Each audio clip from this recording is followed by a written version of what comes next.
नमस्कार, मैं इशिका। आप देख रहे हैं झलको क्राइम। जो खबर आज हम आपके लिए लाए हैं वो कहीं ना कहीं आप सभी को सन्न करके रख देगी। भारत में बढ़ते आपराधिक मामले लगातार रफ्तार पकड़े जा रहे हैं, तो वहीं मध्य प्रदेश के ग्वालियर से एक मामला सामने आया है जहां पर एक पत्नी अपने पति की हत्या कर देती है और उसी कमरे में उस पति के साथ रात भर सो भी जाती है। कितना खौफनाक नज़ारा होगा ये जब उस पति की लाश उसके सामने पड़ी होगी और वो पत्नी पूरी रात उस पति के साथ ही, उसके शव के साथ वहीं उसी कमरे में रात बिताती है।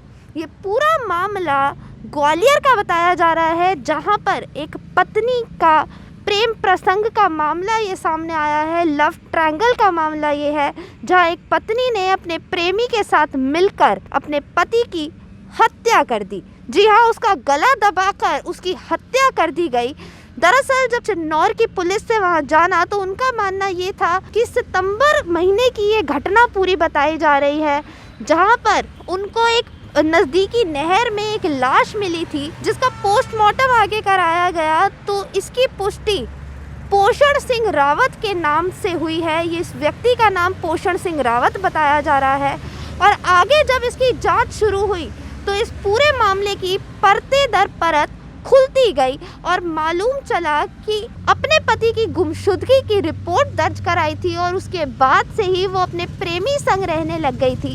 लेकिन पुलिस का शक लगातार बसंती देवी पर बढ़ता रहा, क्योंकि पोषण सिंह की पोस्टमार्टम रिपोर्ट पुलिस के सामने आई। उसमें साफ तौर से देखा जा रहा था कि ये एक हत्या का मामला है। गला दबाकर इस व्यक्ति की हत्या की गई है, जिसके बाद पुलिस ने जब आगे इसकी जांच करी, इस पूरे मामले में जब आगे जाना तो इस केस की धीरे धीरे परतें खुलती गईं और 50 दिन, लगभग 50 दिन इस पूरे केस को लग गए पूरा सॉल्व होने में। जब पुलिस ने बसंती देवी पर सख्ती बरती तो उनका कहना ये था कि लगातार पोषण सिंह रोजाना शराब पीकर घर आया करता था, रोज मारपीट दोनों पति पत्नी के बीच हुआ करती थी, रोज वो शराब के नशे में तमाशा किया करता था, पूरा मोहल्ले को अपने सर पर खड़ा कर देता था।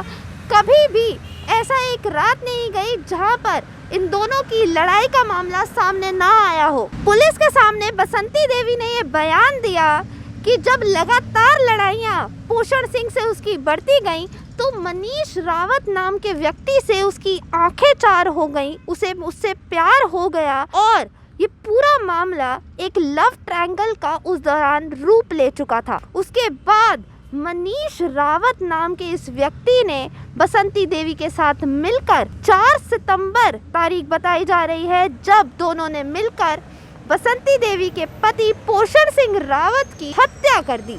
दरअसल बसंती देवी का कहना ये था कि उन्होंने उस समय सितंबर महीने में बच्चों को घर से दूर कहीं भेज दिया था, जिसके बाद मनीष रावत उसके घर आता है, बकायदा उसके पति से मिलता है और उसकी चुपचाप हत्या कर वहाँ से फरार हो जाता है। और फरार होने के बाद उस शव को ठिकाने लगाने की योजना बनाने लगता है। दोनों प्रेमियों ने इतने अच्छे से शव को ठिकाने लगाया कि आप भी सुनेंगे तो हैरान रह जाएंगे। जी हाँ, बसंती देवी ने शव को अपने पास इस तरह ढककर चादर में रखा था कि बच्चों को और आने जाने वाले लोगों को लगा कि पोषण सिंह आराम कर रहा है, वो सो रहा है। लेकिन जब अगली रात मनीष रावत, जो प्रेमी बताया जा रहा है, मनीष रावत बसंती देवी के घर आता है और उस शव को बाइक पर बिठाता है और इस तरह दोनों इस चीज़ को अंजाम देते हैं कि ऐसा लगे मानो 3 लोग बाइक पर बैठे हैं और वो शव नहीं, एक जिंदा व्यक्ति हो। तीनों उस बाइक पर बैठकर जाते हैं एक नज़दीकी नहर में। दोनों प्रेमी उस शव को नहर में फेंक आते हैं और ये पूरी घटना इस तरह रची गई कि किसी को, आने जाने वालों को, पड़ोसियों को या किसी अन्य व्यक्ति को बिल्कुल भी शक नहीं हुआ कि ये दोनों शव को अपने साथ लेकर जा रहे हैं। अब ऐसी दिल दहला देने वाली घटनाएं दिन प्रतिदिन भारत में बढ़ती ही जा रही हैं।